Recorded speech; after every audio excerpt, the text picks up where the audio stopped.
اس وقت تم میں سے دو جماعتوں نے جی چھوڑ دینا چاہا، مگر اللہ ان کا مددگار تھا، اور مومنوں کو تو اللہ ہی پر بھروسہ کرنا چاہیے۔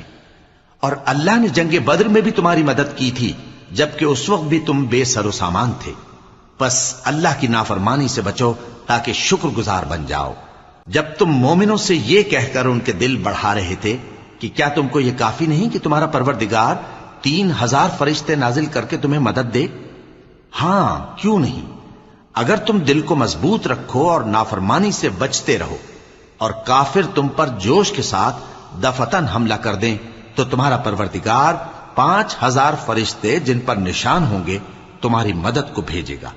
اور اس مدد کو تو اللہ نے تمہارے لیے ذریعہ بشارت بنایا، یعنی اس لیے کہ تمہارے دلوں کو اس سے اطمینان حاصل ہو، ورنہ مدد تو اللہ ہی کی طرف سے ہوتی ہے جو غالب ہے، حکمت